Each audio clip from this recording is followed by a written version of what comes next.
Hello students. आज हम BSc second year organic chemistry की फोर्थ यूनिट जो कार्बोक्सिलिक एसिड है उसका फोर्थ पार्ट डिस्कस करेंगे, जिसमें कि कुछ इम्पॉर्टेंट रिएक्शंस जो एसिड्स और एसिड डेरिवेटिव्स की हैं उनके बारे में हम डिटेल में डिस्कस करेंगे। First is esterification reaction. ये काफ़ी कॉमन रिएक्शन है, एस्टरीकरण अभिक्रिया। एस्टरीकरण अभिक्रिया में क्या होता है?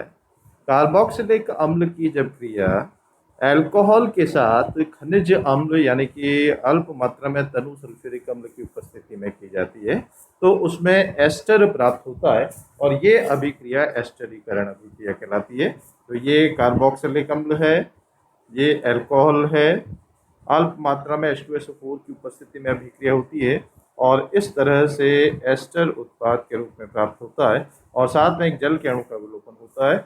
ये अभिक्रिया एस्टरीकरण अभिक्रिया कहलाती है। और इस अभिक्रिया में यदि हम देखें तो कार्बोक्सिलिक अम्ल का OH और अल्कोहल का H वो जल के रूप में इसमें एलिमिनेट हो जाते हैं, they are eliminated in form of water और एस्टर उत्पाद के रूप में प्राप्त होता है। इसकी क्रियाविधि यदि हम देखें, if we come to mechanism part, ये कार्बोक्सिलिक अम्ल है, ये सल्फ्यूरिक अम्ल से प्रोटॉन ग्रहण करके और प्रोटोनेटेड कार्बोक्सिलिक एसिड के रूप में परिवर्तित हो जाता है। ये ऑक्सीजन जो है ये प्रोटॉन ग्रहण करके और धनावेश इस पर आ जाता है और इस तरह से प्रोटोनेट अम्ल बनता है। अब इसमें अल्कोहल जो कि एक उदासीन नाभिक स्नेही है वो इसके यहाँ पर धनात्मक केंद्र कार्बन पर आक्रमण करेगा। ये पाई इलेक्ट्रॉन यहाँ पर शिफ्ट हो जाते हैं और अल्कोहल का ऑक्सीजन इस कार्बन पर आक्रमण करके और इस तरह का एक चतुष्फलकीय मध्यवर्ती उसमें देता है। ये OH ये वाला समूह है, ये OH ये वाला है और ये अल्कोहल यहाँ पर इस तरह से लिंक होकर के इस तरह से चतुष्फलकीय मध्यवर्ती इसमें प्राप्त होता है, टेट्राहेड्रल इंटरमीडिएट बनता है। अब इसमें से एक प्रोटॉन स्थानांतरण होता है, प्रोटॉन ट्रांसफर होता है, यहाँ से प्रोटॉन निकल करके और यहाँ पर जुड़ जाता है। तो ये OR- हो गया और ये प्रोटॉन ग्रहण करके OH2+ के रूप में परिवर्तित हो गया। इसमें से फिर एक यहाँ से जल के अणु का विलोपन हो जाता है और इस तरह से प्रोटोनित एस्टर उत्पाद के रूप में प्राप्त हो जाता है। ये जो प्रोडक्ट है ये प्रोटोनेटेड एस्टर है और इसमें से फिर प्रोटॉन का विलोपन हो जाता है। प्रोटॉन इसमें यहाँ से इस तरह से ये इलेक्ट्रॉन शिफ्ट होकर के हाइड्रोजन प्रोटॉन के रूप में निकल जाता है और एस्टर अंतिम उत्पाद के रूप में प्राप्त होता है। तो यदि इसमें हम ओवरऑल देखें तो इसमें जो एसिड का OH ग्रुप है वो OH ग्रुप, ये वाला जो OH ग्रुप है ये OH2 के रूप में जनरेट होकर के निकलता है और अल्कोहल का केवल H इसमें से एलिमिनेट होता है। तो इस तरह से कार्बोक्सिलिक अम्ल अल्कोहल से क्रिया करता है सल्फ्यूरिक अम्ल की उपस्थिति में और एस्टर उत्पाद के रूप में प्राप्त होता है और ये अभिक्रिया एस्टरीकरण अभिक्रिया के नाम से जानी जाती है। अब हम इसमें क्रियाशीलता की बात करें और क्रियाशीलता लें हम कार्बोक्सिलिक अम्ल की। तो कार्बोक्सिलिक अम्ल की क्रियाशीलता का क्रम इसमें इस प्रकार का है। फॉर्मिक अम्ल सबसे अधिक रिएक्टिव या क्रियाशील होता है, उससे कम थोड़ा एसिटिक अम्ल, फिर प्रोपेनोइक अम्ल, फिर आइसोब्यूटायरिक अम्ल। ये जो है रिएक्टिविटी का ऑर्डर है। फॉर्मिक एसिड सबसे ज़्यादा क्रियाशील और आइसोब्यूटारिक एसिड जो है वो सबसे कम क्रियाशील है। अभी इसका कारण भी हम डिस्कस करेंगे। अब यदि हम बात करें order of reactivity of alcohol की क्रियाशीलता का क्रम यदि हम देखें तो अल्कोहल की क्रियाशीलता का क्रम इसमें इस तरह का है। मेथिल अल्कोहल सबसे ज़्यादा क्रियाशील, फिर एथिल अल्कोहल, फिर आइसोप्रोपिल अल्कोहल, फिर तृतीयक ब्यूटिल अल्कोहल। ये 1 डिग्री है प्राथमिक है, ये 2 डिग्री है द्वितीयक है, ये 3 डिग्री तृतीयक है। तो इसमें मेथिल अल्कोहल सबसे ज़्यादा क्रियाशील और तृतीयक ब्यूटिल अल्कोहल या तृतीयक अल्कोहल सबसे कम क्रियाशील है। अब ये क्रियाशीलता का क्रम क्यों है, हम पिछले स्लाइड पर जाते हैं, इसमें मैकेनिज्म पार्ट देखते हैं। तो इसमें एक चतुष्फलकीय मध्यवर्ती बनता है जिसमें कि कार्बन के चारों तरफ अलग अलग समूह जुड़े हुए हैं। तो अब यदि इसमें चाहे वो अल्कोहल का आर डैश हो, चाहे एसिड का आर हो, अल्कोहल का आर डैश समूह या एसिड का आर समूह जितना बड़ा होगा तो उसमें त्रिविन्यासी बाधा या स्टेरिक हिंड्रेंस उतना ही ज्यादा होगा। तो स्टेरिक हिंड्रेंस ज्यादा होने के कारण उसमें चतुष्फल की मध्यवर्ती जो है वो अपेक्षाकृत कठिनाई के साथ बनेगा। तो जैसे जैसे कार्बोक्सिलिक अम्ल या एल्किल समूह अल्कोहल का एल्किल समूह का आकार बढ़ता जाता है, उनकी क्रियाशीलता जो है वो कम होती जाती है। तो smaller the alkyl group of acid group और alcohol, more will be the reactivity towards esterification reaction। तो ये कंप्लीट है एस्टरीकरण अभिक्रिया के बारे में। अब इसका रिवर्स रिएक्शन है हाइड्रोलाइसिस ऑफ एस्टर। एस्टर का जल अपघटन जो कि एस्टरीकरण से बिल्कुल रिवर्स है। इसमें क्या होता है, यदि हम किसी का एस्टर को उसका जल अपघटन करें अम्लीय माध्यम में अथवा क्षारीय माध्यम में, तो वो अम्लीय अथवा क्षारीय माध्यम में जल अपघटन होकर के पुनः कार्बोक्सिलिक अम्ल और अल्कोहल में परिवर्तित हो जाता है। तो एस्टरीकरण में क्या होता है, कार्बोक्सिलिक अम्ल और अल्कोहल क्रिया करके एस्टर देते हैं और साथ में जल का विलोपन होता है। हाइड्रोलाइसिस ऑफ एस्टर या एस्टर के जल अपघटन में क्या होता है, बिल्कुल उल्टा है। इसमें एस्टर जो है वो जल के अणु के साथ चाहे अम्ल या क्षार की उपस्थिति में क्रिया करके कार्बोक्सिलिक अम्ल और अल्कोहल के मिश्रण में परिवर्तित होता है। अब इसमें यह अभिक्रिया अम्लीय माध्यम में भी हो सकती है और क्षारीय माध्यम में भी हो सकती है। क्रियाविधि दोनों में अलग अलग है। तो पहले हम लेते हैं अम्ल उत्प्रेरित अभिक्रिया, एसिड कैटालाइज्ड रिएक्शन। तो इसमें अल्कोहल कार्बोक्सिलिक अम्ल के एस्टर का जल अपघटन करते हैं अम्लीय माध्यम में H+ आयन की उपस्थिति में, कार्बोक्सिलिक अम्ल और अल्कोहल में वो परिवर्तित हो रहा है। अब हम क्रियाविधि देखें।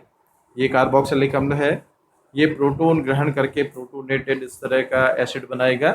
अब इसमें जो जल है, जल में ऑक्सीजन पर लोन पेयर ऑफ इलेक्ट्रॉन है, तो वो नाभिक स्नेही के रूप में इस प्रोटोनेटेड एसिड के कार्बन पर जो पॉजिटिवली चार्ज होगा उस पर आक्रमण करेगा और इस प्रकार का एक चतुष्फलकीय मध्यवर्ती टेट्राहेड्रल इंटरमीडिएट देगा, जो कि एस्टरीकरण अभिक्रिया में हमने किया था। लगभग उसी प्रकार का टेट्राहेड्रल इंटरमीडिएट बनता है। अब इसमें फिर एक प्रोटॉन का स्थानांतरण हो रहा है, यहाँ से एक H+ निकल जाता है और इधर जुड़ जाता है और इस तरह से प्रोटॉन स्थानांतरण से ये स्पीसीज प्राप्त होती है। और इसमें ये इलेक्ट्रॉन यहाँ शिफ्ट हो रहे हैं, ये इलेक्ट्रॉन यहाँ शिफ्ट हो रहे हैं, तो इसमें ये अल्कोहल के रूप में निकल जाता है, ये H+ प्रोटॉन के रूप में निकल जाता है और साथ में कार्बोक्सिलिक अम्ल उत्पाद के रूप में प्राप्त हो जाता है। तो ये क्रियाविधि है किस तरह से एस्टर का अम्लीय माध्यम में जल अपघटन होकर के वो कार्बोक्सिलिक अम्ल और अल्कोहल में परिवर्तित होता है। अब हम लें एल्कलाइन हाइड्रोलाइसिस। क्षारीय माध्यम में जल अपघटन जो है वो किस प्रकार से होता है, तो इसमें ये RCOR- एस्टर है, तनु NaOH विलयन के साथ क्रिया कराते हैं। तो RCOONA + R-OH यानी कि इसमें कार्बोक्सिलिक अम्ल का सोडियम लवण प्राप्त होता है और साथ में अल्कोहल R-OH प्राप्त होता है। अब इसमें हम क्रियाविधि की बात करें, ये एस्टर है, NaOH जो है that will provide OH- ion, hydroxide ion देगा। वो हाइड्रोक्साइड आयन इस एस्टर के धनात्मक केंद्र कार्बन पर नाभिक स्नेही के रूप में आक्रमण करेगा और वो आक्रमण करके इस तरह की स्पीसी देगा। अब इसमें ये negative charge pair of electron यहाँ शिफ्ट हो जाते हैं, ये इस बॉन्ड के इलेक्ट्रॉन यहाँ शिफ्ट हो जाते हैं, तो इसमें RCOOH कार्बोक्सिलिक एसिड और साथ में एल्कोक्साइड आयन प्राप्त होगा। कार्बोक्सिलिक एसिड प्रोटॉन त्याग करके और कार्बोक्सिलेट आयन देगा और ये प्रोटॉन ग्रहण करके अल्कोहल में कन्वर्ट हो जाएगा। और ये जो कार्बोक्सिलेट आयन बना है, NaOH जो Na+ आयन देगा, उस Na+ आयन से क्रिया करके sodium salt of carboxylic acid यानी कि कार्बोक्सिलिक अम्ल के सोडियम लवण में ये परिवर्तित इस प्रकार से। तो इस तरह से चाहे हम अम्लीय माध्यम में जल अपघटन करें एस्टर का, चाहे क्षारीय माध्यम में जल अपघटन करें, वो कार्बोक्सिलिक अम्ल में और साथ में अल्कोहल में परिवर्तित। अब एक दो नेम रिएक्शन इंपॉर्टेंट और हैं। पहली है हॉफमैन ब्रोमेमाइड अभिक्रिया या हॉफमैन ब्रोमेमाइड रिएक्शन। इसको हॉफमैन डिग्रेडेशन रिएक्शन भी कहा जाता है, हॉफमैन निम्नीकरण अभिक्रिया भी कहा जाता है। क्यों? क्योंकि इस अभिक्रिया के दौरान एमाइड समूह जो है वो अमीन समूह में परिवर्तित होता है। CONH2 ग्रुप जो यौगिक का है वो NH2 में परिवर्तित होता है, यानी कि इसमें कार्बन की संख्या एक से कम हो जाती है, तो इसलिए इसको हॉफमैन डिग्रेडेशन या हॉफमैन निम्नीकरण अभिक्रिया के नाम से भी जाना जाता है। इसमें क्या होता है, जब किसी अम्ल अमाइड की क्रिया ब्रोमीन और क्षार के साथ की जाती है तो वो अम्ल अमाइड जो है वो अमीन में परिवर्तित हो जाता है। CONH2 जो है वो NH2 समूह में परिवर्तित हो जाता है। जैसे एसिटामाइड है, R की जगह CH3 है, तो उसमें मेथिल अमीन यानी कि CH3NH2 जो है वो उत्पाद के रूप में प्राप्त होता है। अब इसकी हम क्रियाविधि की बात करें तो सबसे पहले इस अमाइड का ब्रोमीनीकरण होता है और इस तरह से ब्रोमिनेटेड यौगिक प्राप्त होता है। क्षार KOH की उपस्थिति में इसमें हाइड्रोहेलोजिनीकरण होता है, HBr का विलोपन हो जाता है और RCON एसाइल नाइट्रीन, नाइट्रीन जो मध्यवर्ती में हमने किया था जिसमें मोनोवेलेंट नाइट्रोजन होता है और 2 लोन पेयर ऑफ इलेक्ट्रॉन होते हैं, किसी भी प्रकार का चार्ज नहीं होता है, वो नाइट्रीन कहलाता है। NH with 2 lone pair of electron और नाइट्रोजन। अब इसमें H की जगह एसाइल ग्रुप आ गया है तो इसलिए ये एसाइल नाइट्रीन है, तो एसिल नाइट्रीन मध्यवर्ती के रूप में बनता है। इसमें फिर रीअरेंजमेंट होता है, पुनर्विन्यास होता है और वो पुनर्विन्यास के द्वारा एल्किल आइसोसाइनेट RNCO में परिवर्तित हो जाता है और इस एल्किल आइसोसाइनेट का फिर क्षार के द्वारा जलावघटन होता है। इस तरह से HOK 2 KOH के अणु काम में आते हैं और ये RNH2 के रूप में प्राथमिक अमीन के रूप में परिवर्तित होता है। तो जब भी हमें अमाइड समूह को अमीन समूह में परिवर्तित करना होता है तो उसके लिए इस प्रकार की अभिक्रिया काम में ली जाती है और इसको हॉफमैन डिग्रेडेशन या निम्नीकरण अभिक्रिया भी कहा जाता है और इसमें एसिल नाइट्रीन एक मध्यवर्ती के रूप में प्राप्त होता है। बहुत रेयर रिएक्शंस होते हैं जिसमें नाइट्रीन मध्यवर्ती बनता है। नेक्स्ट है क्लेजन एस्टर संघनन अभिक्रिया, क्लेजन एस्टर कंडेंसेशन रिएक्शन। ये भी एक इम्पॉर्टेंट रिएक्शन है जो कि एसिटो एसिटिक एस्टर एक और इम्पॉर्टेंट कंपाउंड है जो कि हमारे आगे कोर्स में अभी हम करेंगे। तो क्लेजन एस्टर संघनन अभिक्रिया में क्या होता है, जब किसी एस्टर की क्रिया सोडियम और एथेनॉल के साथ की जाती है तो उसके 2 अणुओं का संघनन होता है, condensation of 2 molecules take place और उससे बीटा कीटो एस्टर प्राप्त होता है। बीटा कीटो एस्टर का मतलब क्या है, उसमें एस्टर है और बीटा पोजीशन पर कीटोनिक समूह उपस्थित होता है, तो इस प्रकार का यौगिक जो है वो बीटा कीटो एस्टर कहलाता है। तो उदाहरण के तौर पर एथिल एसीटेट, हम एथिल एसीटेट ने CH3COOC2H5, उसको सोडियम और एथेनॉल के साथ जब क्रिया कराएं तो 1 और 2 अणु एथिल एसीटेट के, दोनों को हमने अलग अलग तरह से लिखा है, तो 2 अणु एथिल एसीटेट के क्रिया करते हैं, इस तरह से इसमें से एक एथेनॉल के अणु का विलोपन हो जाता है और ये उत्पाद प्राप्त होता है।